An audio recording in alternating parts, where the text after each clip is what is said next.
Hello नमस्कार, जय हिंद। मैं रंजीत आप सभी का स्वागत करता हूं फिर से एक बार ड्रीमर्स आईएएस के यूट्यूब चैनल पे।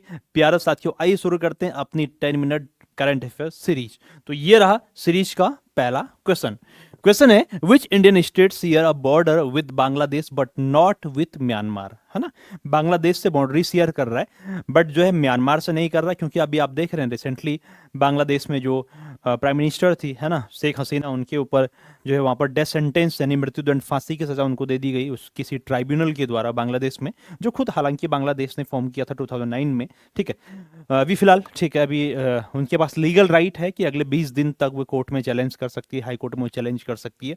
और उससे रिलेटेड हमें क्या करना है, क्योंकि बांग्लादेश हमारे लिए सबसे ज्यादा बाउंड्री शेयर करने वाला जो देश है हमारे लिए, वो बांग्लादेश ही है। तो बांग्लादेश हमारे लिए हर तरीके से इंपॉर्टेंट हो जाता है, खासकर सिक्योरिटी के पर्पज से बड़ा इंपॉर्टेंट हो जाता है। तो हमें इस बांग्लादेश के रीजन में आसपास नॉर्थ ईस्ट के जितने भी स्टेट उनसे लगते हैं, उनके बारे में पूरी जो है जानकारी हमें होनी चाहिए। और ये एग्जामिनर का मेन क्वेश्चन होगा आने वाले जितने भी एग्जाम हैं। ठीक है, बाकी इस क्वेश्चन को स्टार्ट करने से पहले मैं आपको बता दूं कि हमारी जो है टेलीग्राम लिंक जो है डिस्क्रिप्शन बॉक्स में है, और उसमें आप ज्वाइन हो करके यदि आपको इसकी अगर पीडीएफ आपको चाहिए होती है पर डे की, जो हमारे daily 10 minute current affair series चल रही है, उस पीडीएफ को आप ले सकते हैं। तो चलिए आंसर इसका हम पता करते हैं।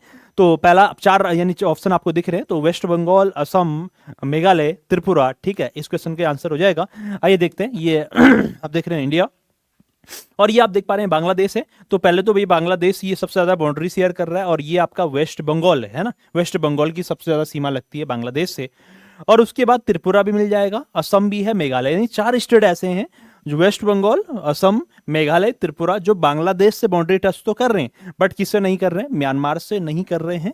तो पीछे अगर क्वेश्चन में देखोगे तो ये आ जाएगा पश्चिम बंगाल, असम, मेघालय, त्रिपुरा चाहिए, यानी इस ऑप्शन का क्वेश्चन नंबर फर्स्ट का आंसर क्या हो जाएगा आपका डी। इसके अलावा बांग्लादेश और इंडिया के बीच में कौन कौन सी ट्रीटी हुई है, या इसके बीच में कौन सा कोई वाटर डिस्प्यूट्स है, तो जितने भी जो है हमारे इसके बीच में पॉलिटिकल, ज्योग्राफिकल जो भी रिलेशन है बांग्लादेश के बीच में, वो हमें डिटेल में इसको पढ़ना चाहिए। ठीक है, चलिए बढ़ते हैं question number second. Consider the following statement.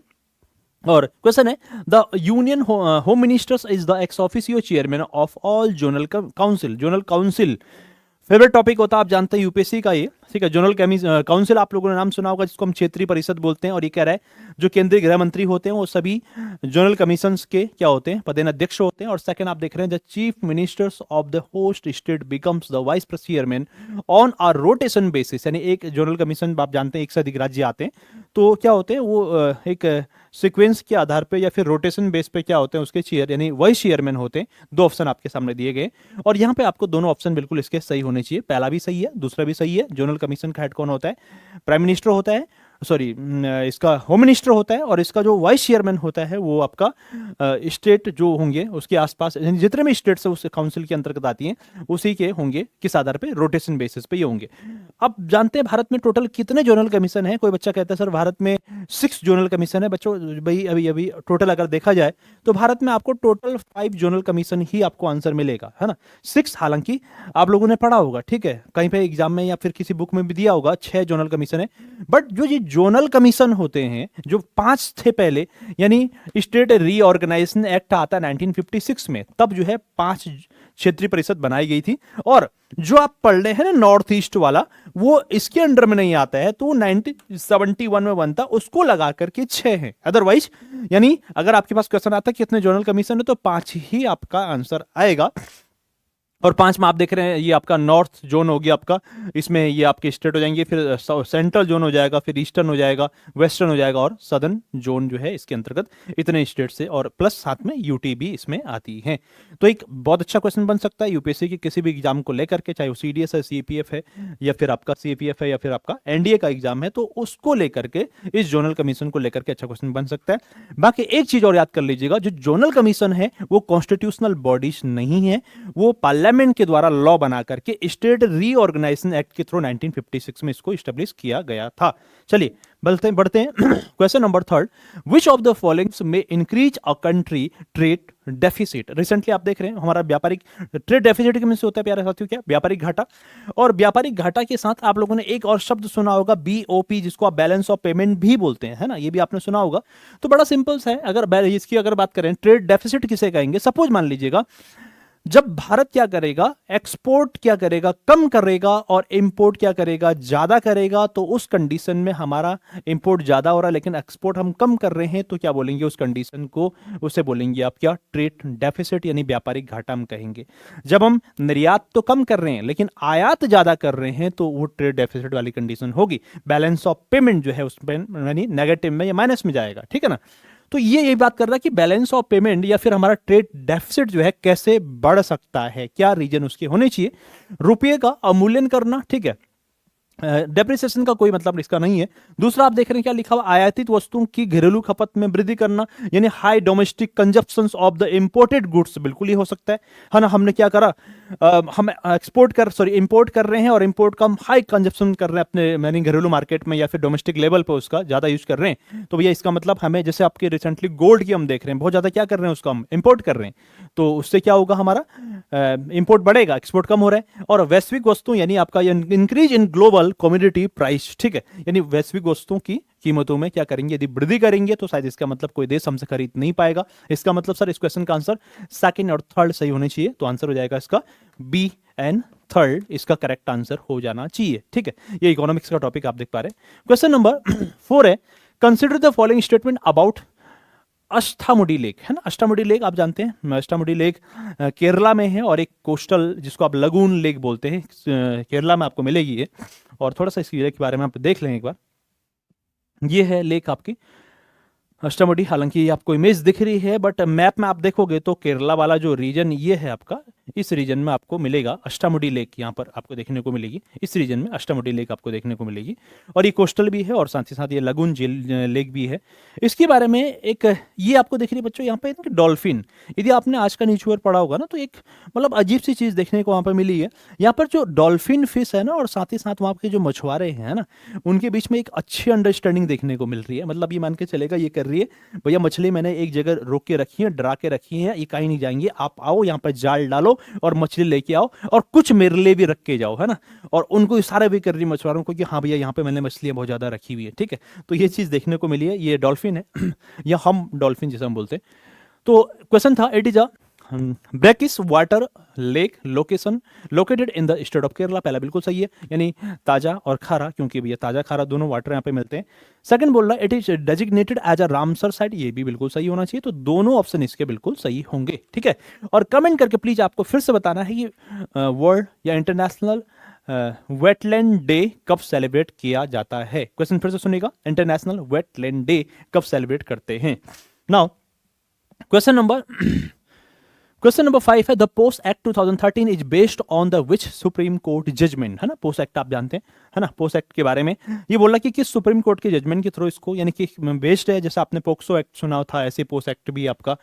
तो इस क्वेश्चन का जो आंसर हो जाएगा प्यारे साथी, हो जाएगा विशाखा गाइडलाइन। विशाखा गाइडलाइन 1997 की है, 1997 की है, तो उसके थ्रू जो है ये एक्ट लाया गया। एक्ट आया था कब, 2013 में। आई जानते हैं एक्ट के बारे में थोड़ा बहुत। और पोस्ट एक्ट का मतलब होता है prevention of sexual harassment act है, ये 2013 में आया था। और ये the sexual harassment of women at work place prevention provision and provision and redressal act 2013 का है प्यारा साथियों ये, ठीक है।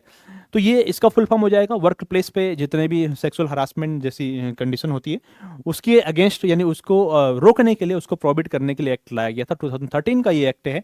और रिसेंटली आपने उस टाइम पे 2013-14 की बात आपने देखा होगा कि एक केस चल रहा था उस टाइम पे, मी टू सुना होगा आप लोगों ने। तो बहुत सारे जो एक्टर्स थे उन्होंने कई एक्टर्स के ऊपर सेक्सुअल हरासमेंट का केस उस टाइम पे फाइल किया था, है ना।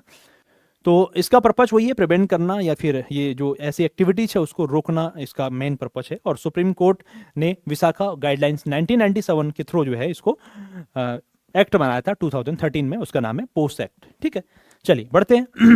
Question number 6, consider the following statement about Belem declaration. Belem आप जानते हैं, डिक्लेरेशन वेलम का है ब्राजील में, जहां पर क्या चल रहा है अभी, COP30 अभी चल रहा है। और भारत की ओर से भी आप जानते हैं इंडिया भी इसमें पार्टिसिपेट कर रहा है। इसमें से आपको पूछ रहा है कि कौन सा कथनों विचार करना है, कौन सा सही है, ठीक है। और सेकंड यानी पहला ऑप्शन आप देख रहे हैं, ये अमेजन देशों के बीच जलवायु सहयोग को मजबूत करने के लिए, ठीक है। और दूसरा आप देख रहे हैं ये क्या है, एक स्वदेशी समुदाय, ठीक है। स्वदेशी समुदाय के संरक्षण पर जोर देती है, और आंसर आपको ना इस क्वेश्चन में आपको दिख रहा है पहले से आंसर, ठीक है। तीसरा आप देख रहे हैं, यह अंतर्राष्ट्रीय पर्यावरण कानून के तहत कानून रूप से बाध्यकारी है। तो प्यारे साथियों ये भी बिल्कुल सही है, ठीक है, और दूसरा भी इसका बिल्कुल सही होना चाहिए। और तीसरा बोल रहा है it is legally binding under international environment law, है ना, ये वॉलेंट्री है, लीगली बाइंडिंग नहीं है ना, ये बाध्यकारी नहीं है। तो इसका आंसर हो जाएगा पहला और दूसरा करेक्ट आंसर इसका हो जाएगा, ठीक है। बढ़ते हैं question number 7, which of the following is not true about the रोलेना फेस्टिवल, है ना, एक रोलानो फेस्टिवल है, और ये कहाँ पे मनाया जाता है, ये हिमाचल प्रदेश में ये मनाया जाता है। तो इसके बारे में पहला ऑप्शन आप देख रहे हैं, साउनी नामक पौराणिक पृथ्वी परियों की सम्मान करता है, या फिर ये दूसरा ऑप्शन देख रहा है कि नौर में मानसून के तुरंत बाद मनाया जाने वाला है, या फिर वहाँ पे राउलाना, या मतलब हिमाचल को लेकर के पर्टिकुलर वहाँ की कल्चर को लेकर के वहाँ पे रिचुअल्स को दर्शाता है। बट जनरली आपके पास क्वेश्चन आता है ये जो फेस्टिवल है वो किस स्टेट से बिलोंग, यानी किस स्टेट से मनाया जाएगा। तो ये स्टेट बिलोंग करता है, या स्टेट कहाँ से कहाँ मनाया जाता है, ये है आपका हिमाचल प्रदेश से में ये फेस्टिवल मनाया जाता है, ठीक है। और ये हो जाएगा यहाँ पर हो जाएगा स्पेशली किसके सम्मान में मनाया जाता है, परियों के सम्मान में मनाया जाता है बच्चों, जैसे आप अप्सराएं कहते हैं, परियां कहती हैं, पहाड़ों पे आपने सुना होगा ये, उसके सम्मान में, और ये मनाया जाता है हिमाचल प्रदेश में, ठीक है। नाउ ये आप देख पा रहे हैं, ठीक है, इस तरीके से उसके सम्मान में ये परियां वहां पे आपको उसके सम्मान में ही मनाया जाता है। नेक्स्ट है question number 8, Ajay warrior exercise of the connected between which branches of the defence force, किन दो देशों के बीच में, अभी रिसेंटली हमने बहुत सारी मिलिट्री एक्सरसाइज देख ली है, तो जरूर ध्यान दीजिएगा, हर एग्जाम के लिए बड़ा इंपॉर्टेंट होने वाला है। तो ये मनाया जाता है आर्मीज ऑफ इंडिया एंड यूके, और ये कहाँ पे हो रहा है, ये आपका राजस्थान में आपको देखने को मिलेगा, ठीक है ना, राजस्थान में आपको देखने को मिलेगा, इंडिया और यूके के किसके बीच में, आर्मी के बीच में ये एक्सरसाइज चल रही है। क्वेश्चन नंबर 9 है, कंसिडर द फॉलोइंग स्टेटमेंट। अब ये क्वेश्चन थोड़ा इंपॉर्टेंट हो जाता है। सिंगापुर में रिसेंटली क्या कर दिया, अभी अपने यहाँ पर एक इंट्रोड्यूस कर दिया, और उससे बोलते हैं आप ग्रीन फ्यूल लीवे, है ना। ग्रीन फ्यूल लीवे का मतलब ये है कोई भी उस रीजन से, सिंगापुर के ऊपर से, या फिर उस रीजन से कोई अगर यात्रियों की कोई अगर गाड़ी है या फिर कोई उड़ान भर रहा है उस रीजन में, तो सिंगापुर क्या लेगा, उससे टैक्स लेगा, ताकि वहां पर क्या ना हो सके, वहां पे पॉल्यूशन कम से कम मात्रा में हो सके। तो वहां पे क्या किया जाएगा, ग्रीन फ्यूल लेवे लागू कर रहा है, ठीक है, ये बिल्कुल सही है। तो इसका पहला ही ऑप्शन सही होना चाहिए, ओनली फर्स्ट राइट होना चाहिए क्वेश्चन नंबर 9 का आंसर। और क्वेश्चन नंबर 10 है, which ministry implement MNREGA. MNREGA आप जरूर पढ़िएगा, बहुत अच्छा इंपॉर्टेंट है, जैसे फुल फॉर्म आप जानते हैं।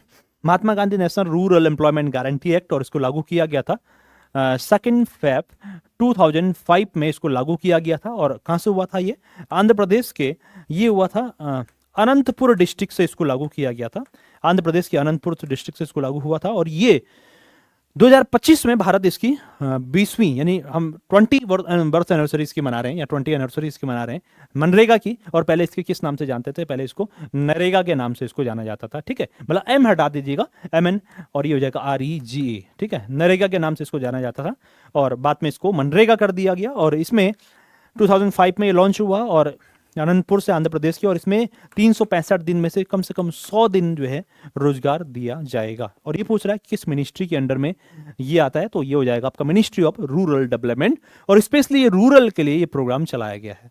तो ये थे आज के इंपॉर्टेंट क्वेश्चन। तो आप लोग इसी तरह से बने रहें, और साथ ही साथ आपको अपने सभी फ्रेंड सर्कल जितने भी आप लोग आपके सर्कल में तैयारी करने वाले बच्चे जितने भी हैं, वो भी जो है इस सीरीज का फ़ायदा उठा सके, उसके लिए आप वीडियो को शेयर भी करते रहें और लाइक भी करते रहें। और चैनल पे नए हैं तो सब्सक्राइब जरूर करेगा, ये सीरीज आपको डेली मिलने वाली है। और इसकी PDF जो है आपको मिलेगी हमारे यूट्यूब के, जो आपका डिस्क्रिप्शन बॉक्स है वीडियो के जस्ट नीचे मिलेगा आपको, और वहाँ पर इसका टेलीग्राम का लिंक आपको मिलेगा, टेलीग्राम चैनल से आप ज्वाइन हो जाओगे, उसके बाद आपको इसकी PDF मिल जाएगी, ठीक है। तो मिलते हैं कल, तब तक के लिए जय हिंद, नमस्कार।